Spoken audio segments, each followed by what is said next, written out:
já ouviu falar sobre a proporção áurea.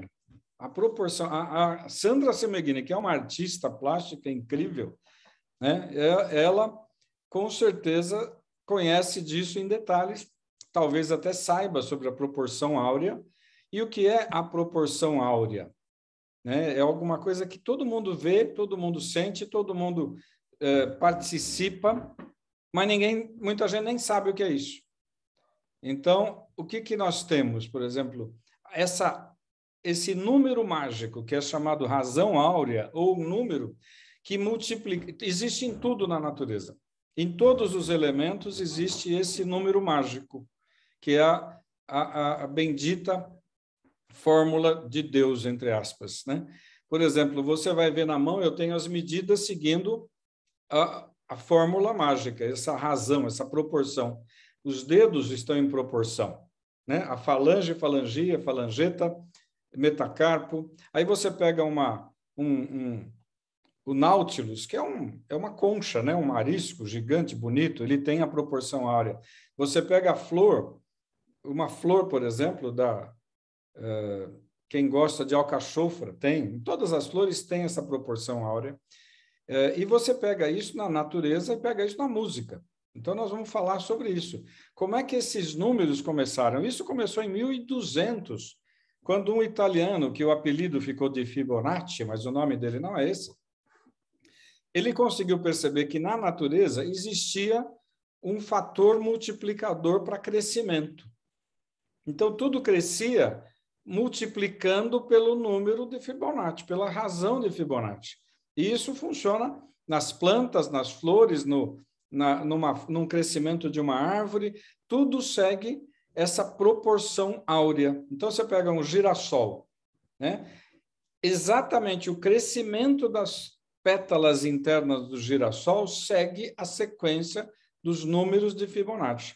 Você pega uma couve-flor, como é que ela cresce? Como é que ela segue seguindo a fórmula de multiplicação que existe nos Fibonacci? Então, muita gente talvez nem conheça isso, né?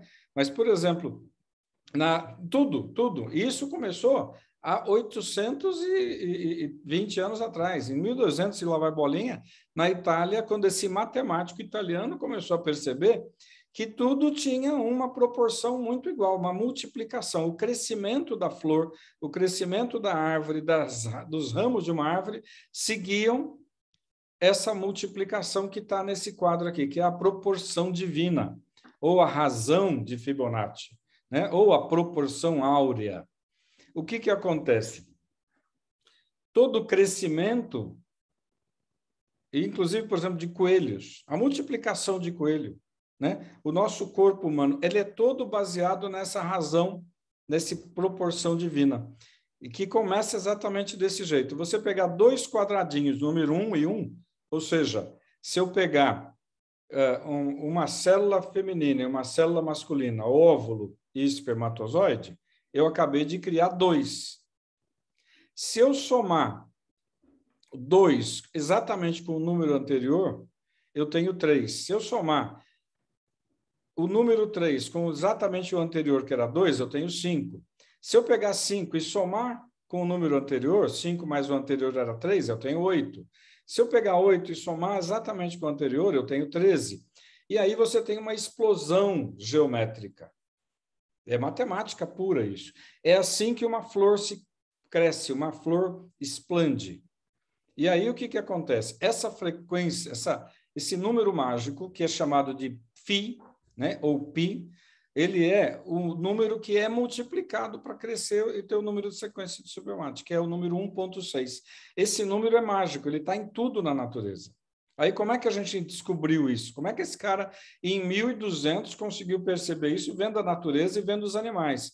Ele começou vendo a multiplicação dos coelhos. Você pegar um coelho macho, um coelho fêmea, 1 e 1. Quantos coelhos você vai ter depois de um tempo? Ele começou a fazer essas contas matemáticas. Então, por exemplo, como é que uma rosa, um botão de rosa vai nascendo e explodindo? Ele segue esse caminho da proporção. Aí, se você pegar uma simples folha de uma planta qualquer, ele segue essa distribuição. O crescimento é nessa proporção, 1 mais 1, 2, depois 3, 5, 8, 13. 13 mais 8 vai dar 21. 21 mais 13 vai dar 34. E aí vai por aí afora. Essa proporção é mágica. E aí você tem, por exemplo, a flor do girassol.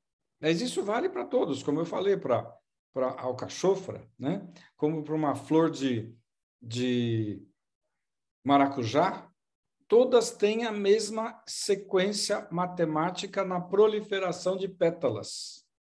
O abacaxi, por que ele forma aquelas espirais? Ele forma seguindo a sequência de Fibonacci. Por quê? Porque cada um dessas casquinhas que têm um espinho eram uma folha espinhuda. E a sequência e o crescimento seguem o número de Fibonacci. As árvores, a razão de crescimento dos galhos também. Eu tenho um tronco que, de repente, se divide em 2, que, de repente, ele se parte em 3, aí ele já vai virar 5, depois ele vira 8, e aí ele começa a expandir. Então, o crescimento das árvores é igual. E uma folha, exatamente isso. O crescimento das plantas segue, os galhos segue a mesma coisa que a pétala da rosa, então, nos vegetais. Aqui, por exemplo, é o Nautilus, que é uma concha chique, é uma concha que tem um nome, é chique, inclusive o navio Nautilus, lá para quem assistiu 20 mil léguas submarinas, né? O nome do submarino, o crescimento dessas conchas internamente segue a razão de Fibonacci, segue o número φ, que é 1,6 qualquer coisa, ele vai se multiplicando. E aí aparece o quê? O molusco, na realidade, que está aí dentro, a lesma que está aí dentro, ela precisa jogar oxigênio, ela precisa jogar água com oxigênio ali dentro, ela precisa jogar comida, e ela obedece e o crescimento dela é todo baseado na sequência. Né? As populações de abelha, por exemplo, a proporção entre a abelha fêmea e a abelha macho numa colmeia segue a proporção de Fibonacci. A presa do elefante, que é uma unha, né? Basicamente, a presa do elefante é uma unha. As escamas do peixe são como unha, seguem a multiplicação e o crescimento como se fosse multiplicado pelo 1,6, número mágico da proporção áurea. Então, por exemplo, tudo isso está interligado. Como é que as abelhas se reproduzem, como é que os coelhos se reproduzem, como é que o caracol cresce, tudo isso utilizando o φ, que é 1,6. Vale para a escama de peixe, vale para a unha do elefante. E quando você pega uma onda, né, de uma praia, uma onda surfista, ela faz o desenho exatamente igual que tem na constelação, nas constelações, e que tem no desenho do Fibonacci. Isso, para quem nunca foi atrás disso, é algo que a gente fica assim, cara, não dá para entender, né?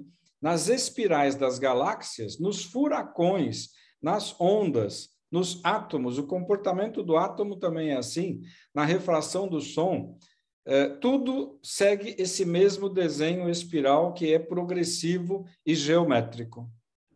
Né? Aí vamos para o corpo humano. Como é que esse negócio está no corpo humano? Né? Para quem nunca ouviu falar de Fibonacci, o Da Vinci, Leonardo da Vinci, que fez desenhos incríveis do corpo humano, isso 500 e quase 600 anos atrás, ele desenhou o corpo humano dentro da proporção, e ele viu que o corpo humano segue a proporção de Fibonacci. Então, se eu pegar uma pessoa de corpo inteiro, as medidas todas seguem a proporção de Fibonacci. O mais simples é na mão, mas na orelha é igual, né? No dedo da mão é igual. Então, por exemplo, se eu pegar os dedos da mão, vamos pegar, eu tenho a falanginha e falangeta, a primeira, a segunda, a terceira falange do dedo. Aí eu tenho o osso grande, que é o metacarpo, que é o que está na palma da mão. A proporção deles é exatamente igual à proporção da sequência de Fibonacci. A falange distal mede 2, a do meio mede 3, a maior mede 5 e a próxima mede 8. Então, a mão com uma visão esteticamente boa, ela está dentro da sequência de Fibonacci. E quem foi esse matemático italiano que o apelido era Fibonacci? Na realidade, ele era Leonardo Pisano. De 1180 e 1200, ele conseguiu e perceber que tudo na natureza seguia essa sequência mágica, que era o número sendo multiplicado pelo número mágico. E por que isso é chamado de φ, a proporção mágica? Por causa de um grego que as construções dele, o grego chamava-se Fídias, e aí chamou-se φ, porque ele tinha obras na época da Grécia Antiga, 2.000 anos atrás, né, 4.000 anos, 3.000 anos atrás, e aí tudo era álgebra, tudo era matemática, né? Então, isso veio desde a antiguidade, né? Esse resultado é encarado como uma expressão do belo. Quando você está com as proporções perfeitamente bonitinhas, né, numericamente, você tem uma proporção bonita. Então, uma obra que está dentro de proporções áureas tem uma obra mais bonita. E isso foi utilizado em toda a antiguidade. Quer dizer, o pessoal da Grécia Antiga, do Egito Antigo, já utilizava a proporção mágica, a regra mágica que o Fibonacci só descreveu em 1200, mas que isso já era sabido 4.000 anos atrás, né? Então, essa divisão sempre forma isso. Isso era pura matemática. Deixa eu pular para aqui, olha que legal. O corpo humano. Então, a altura do corpo humano é medida basicamente da cabeça até o chão. Mas se eu pegar do umbigo até o chão, eu também tenho a mesma medida. Aí, a altura do crânio até a mandíbula são medidas padrão. Então, o que acontece? Se eu pegar a cabeça, aqui do lado, bem no cantinho da direita, você vai ver que essa distância da cabeça é como se fosse o número 2. Aí, a distância daqui até o umbigo é como se fosse o número 3. E aí, do umbigo para baixo é como se fosse o número 5. Então, a medida do pescoço-cabeça é 2, da cabeça até o umbigo 3, do umbigo até o pé é 5. Ou seja, eu tenho medidas padrão. O tamanho dos dedos também. E aí eu também tenho desenhos matemáticos em relação a o tamanho, a distância do primeiro para o quarto dedo, do quinto dedo para o dedão, e tudo isso formam desenhos geométricos com a medida, obedecendo a proporção e a simetria dentro desse conceito do Fibonacci. Quer dizer, isso, número mágico, a gente já tem conhecimento na raça humana pelo menos há 4.000 anos. O Egito Antigo é todo baseado em medidas desse tipo. E aí que veio essa história de um outro arquiteto italiano que desenhou essa história do corpo humano ideal, né? Que foi um livro desse italiano chamado Marcus Vitruvius Polio, que chamou de homem vitruviano, o homem perfeito, que ele descreve as proporções do corpo humano, e o Leonardo da Vinci botou isso num círculo, e inclusive com duas posições, a posição em pé horizontal, com os dois pés juntos, e a posição abrindo os braços e abrindo as pernas, mantendo aquele desenho que é um homem movimentando os braços e pernas. E aí o que acontece? As medidas são muito legais, né? Por exemplo, um palmo é o comprimento de 4 dedos. Um pé é o comprimento de 4 palmos. O passo são 4 côvados. Côvados é utilizado na Bíblia o tempo todo, né? Quem vai ver lá como é que se constrói o palácio de Salomão, o templo de Salomão, quantos côvados de largura, quantos côvados de comprimento, quantos côvados de altura. O que é o côvado? É o comprimento de 6 palmos. 6 palmos, né? Eu vou ter um palmo um pouco mais que um celular. Então, tem que ver quanto dá, vai dar 20 centímetros. Então, o côvado era uma medida padrão. O comprimento dos braços totalmente abertos, normalmente é igual à própria altura do indivíduo. Então, o indivíduo que é esteticamente mais perfeitinho, ele obedece essas medidas, né? A outra coisa legal, aqui tem sempre algumas comparações. A distância entre o fundo do pescoço e a linha do cabelo é 1/6 da altura. Quer dizer, disso aqui até aqui é 1/6 da altura. Eu acho legal a distância do cotovelo. Lá no finalzinho, está lá, a distância entre o cotovelo e a mão é 1/4 da altura do homem. Então, se aquela história, Daqui do cotovelo até a mão, o que eu tiver aqui, multiplica por 4, teoricamente, é a altura do homem. Isso tudo são medidas padrão que mostra que um homem, uma pessoa com um corpo mais esteticamente bem equilibrado, ele está dentro das proporções áureas. E dentro da matemática e da geometria, tudo é proporção áurea, né? Por exemplo, um decágono regular, ele está lá todo obedecendo a proporção áurea. E aí vem a geometria. Geometria, né, para quem conhece matemática e quem conhece os grandes arquitetos de antigamente, tudo era baseado em geometria. Os grandes arquitetos do passado, tanto da Grécia quanto do Egito, a gente tem pouco conhecimento sobre o mundo oriental. A gente não tem muita informação sobre a China antiga, mas a China, com certeza, tem muita coisa que a gente não sabe.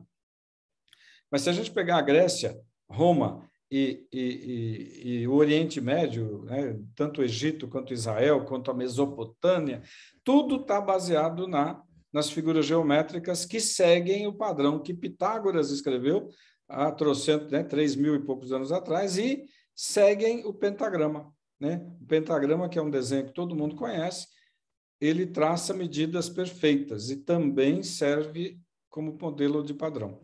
Aí, dentro das artes, tudo que a gente for pensar, de alguma maneira, eles conseguem encaixar dentro das medidas dessa razão áurea, desse número mágico.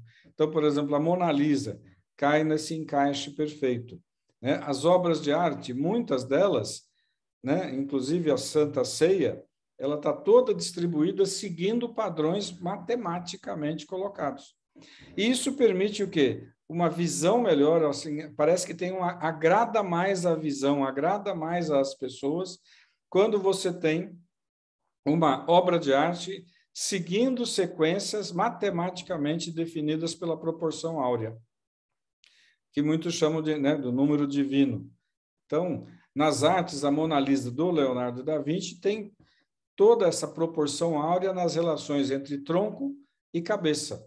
E dentro da face tem outras imagens mostrando todo o detalhe de posicionamento dos olhos. Outro local que se encontra o número mágico, o número de ouro, né, são nas músicas, principalmente de Beethoven, mas tem muitas das músicas antigas, elas seguem aquela movimentação combinando o número de medidas, o distanciamento entre as notas musicais, seguindo a sequência de Fibonacci. Na construção de um instrumento famoso, né, o violino, ele segue também a sequência de Fibonacci, como se fosse um corpo humano. Então, na música, na construção de instrumentos musicais, as escalas musicais são baseadas em números da sequência de Fibonacci. São 13 notas em cada oitava do piano. Uma escala, né, são 8 notas. Aí tem a primeira, a terceira e a quinta são a base. E, no caso do piano, são 8 teclas brancas e 5 pretas, separadas em grupos de 3 e de 2, tudo batendo com a sequência do Fibonacci. 1 mais 1, depois 2, 2 mais 1, 3, 3 mais 2, 5, 5 mais 3, 8, e bate tudo na mesma sequência.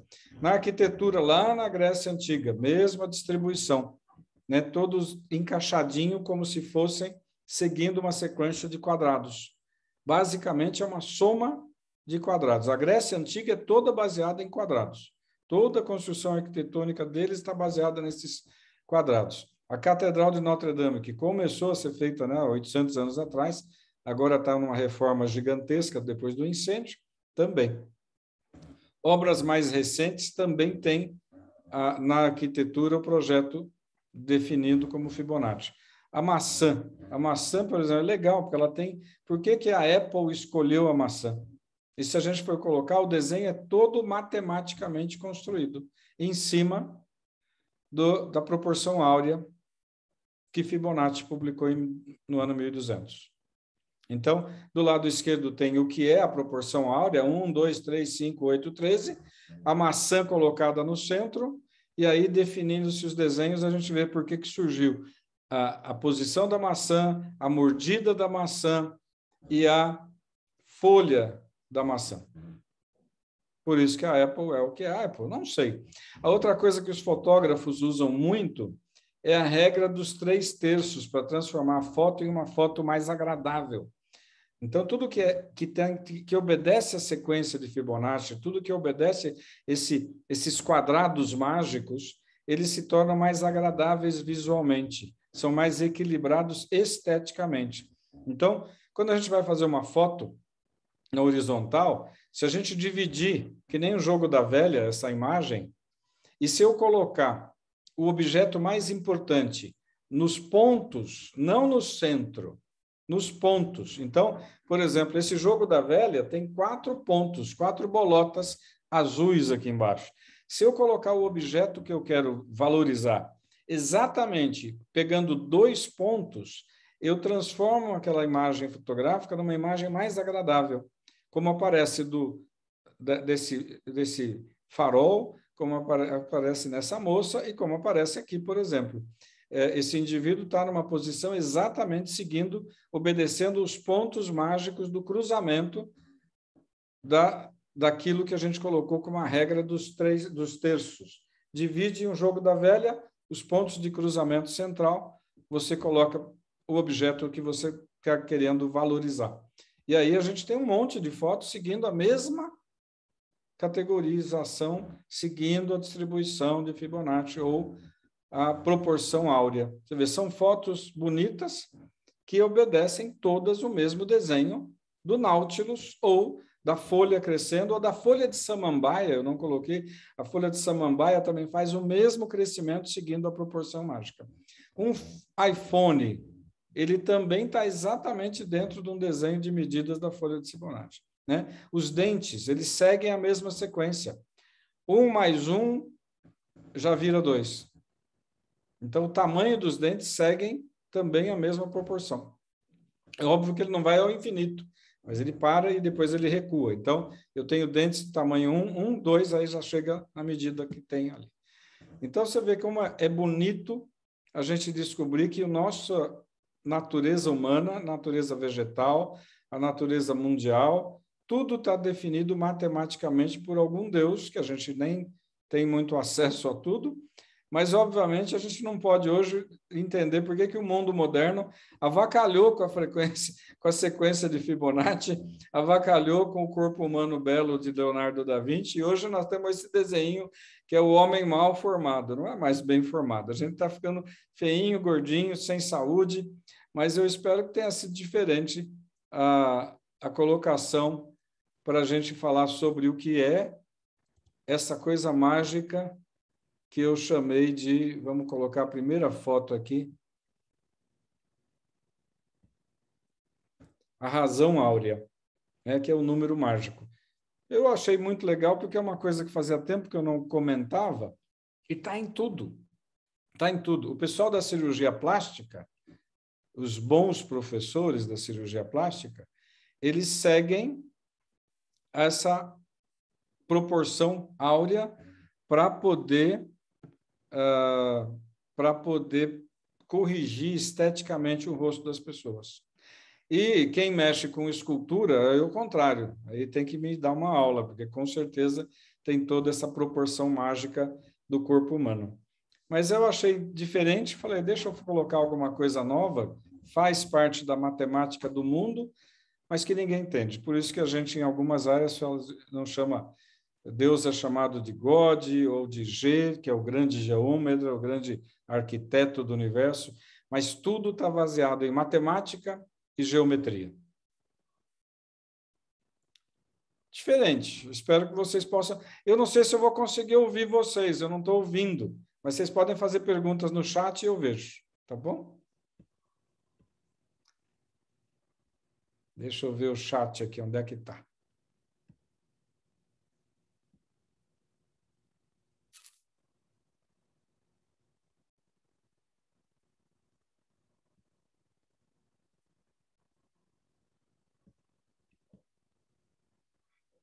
Estou procurando o chat e bate-papo. Vamos ver. Pronto, está aberto o meu chat. Se alguém quiser perguntar, vai ter que ser por escrito. Porque eu posso até tentar abrir o microfone e ver se a coisa voltou, mas eu não sei por quê. Não está dando algum conflito. Isso é sempre coisas o Zoom fazendo atualização, a Apple fazendo atualização, e aí dá conflito de alguma coisa.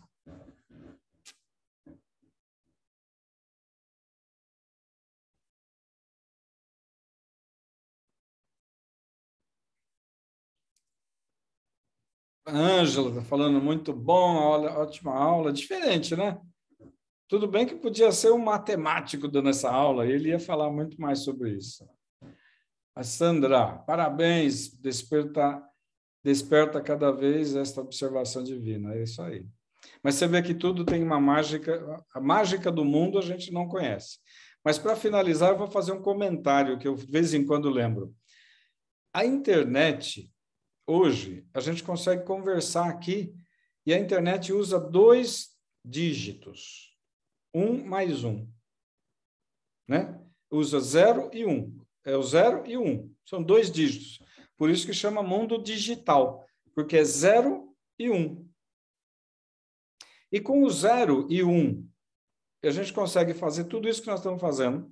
A gente consegue mandar o homem para a Lua, a gente consegue ter computadores super maravilhosos como no mundo moderno. A gente consegue assistir um filme, gravar e mandar para o outro em segundos. E hoje, com a internet 5G, que não está no Brasil, vai demorar muito, mas você fala com o pessoal do Israel, o pessoal da Coreia do Sul, assim, hoje, por isso que eles conseguem ter carros autônomos. Porque apenas com a informática, utilizando 2 dígitos, o 0 e o 1, eles conseguem que um carro, um ônibus, um avião voe sozinho. Uma nave espacial vai para a estratosfera e volta sozinho. Agora, o nosso corpo humano não tem 2 dígitos. O DNA de um computador, o DNA da informática, usa 2 letras, a letra 0 e a letra 1, número 1. O nosso corpo humano tem 4 letras no DNA. Que o nosso DNA é uma escada que tem 2 barras e um monte de degrau. E aí imagina essa escada enrolada, como se fosse uma escada de corda toda solta, tá? Imagina uma escada de corda com quilômetros de altura, com as cordinhas amarrando assim e os degraus de corda. E essa escada é feita de 4 tijolinhos diferentes. Como se imagina uma escada feita de tijolo. Eu vou pegar um tijolo, botar o tijolo e a trave é um outro tijolo. Eles usam 4 tipos de dígitos no nosso DNA, né? Deus, né, o grande arquiteto dessa história toda, com 4 letras, ele transformou a vida em vida. Nós somos resultados de 4 letras. C, T, A, G. São 4 aminoácidos, 4 letras. A informática é resultado de 2 letras, 0 e 1. Se o mundo binário já permite que a gente faça tudo isso, vá para a Lua e voltar sem piloto, imagina quando a gente conseguir criar um computador com 3 letras. Porque com 4, a gente vai virar Deus. Nós não vamos virar Deus. Mas com 3, daqui a pouco alguém vai virar. Então, eu não sei se vocês conseguem mensurar, imaginar, mas assim, a informática já faz uma coisa que é capaz das máquinas atropelarem a gente. Quem gosta da sequência O Exterminador do Futuro vai ver que um dia as máquinas vão fazer o que elas querem com a gente. Porque as máquinas vão ser autônomas, vai ter robô andando e falando, vai ter carro andando e falando sozinho, vai. E aí corre-se o risco deles se transformarem em inimigos da raça humana? Corre. Então, eu sempre acredito que Hollywood não é que prevê o futuro, ela diz o futuro. Tudo que Hollywood botou no cinema aconteceu. Imagina o celular. Quem imaginaria, né? Jornada nas Estrelas. Mas imagine quando alguém conseguir criar uma máquina com 3 dígitos. Ela vai ser quase pensante. Com 4, ela tem sentimento, que é o que a gente tem. A gente tem alma, a gente tem algo a mais, e a gente tem algo que ninguém sabe, né, como é que existe, como é que a gente tem sentimento. Um robô não tem sentimento. Se você ensinar um robô que ele precisa matar quando alguma coisa é perigosa, ele mata. E a gente não tem essa coisa, a gente para pensar. Mas é interessante isso. 2 dígitos tem todo esse mundo moderno, 4 dígitos é o mundo humano. O mundo humano não. Os animais, o rato, o nosso DNA é 80%, 95% igual ao do rato, igual ao do cachorro, igual ao do porco. Então, os mamíferos, a maioria tem 95% do DNA muito parecido. Muda pouca coisa. Pouquíssima coisa na receita vai fazer a comida ficar muito melhor ou muito pior. Então, basta uma mudança pequena no tempero. E tudo com 4 letras, 4 dígitos, ao invés dos 2 da informática.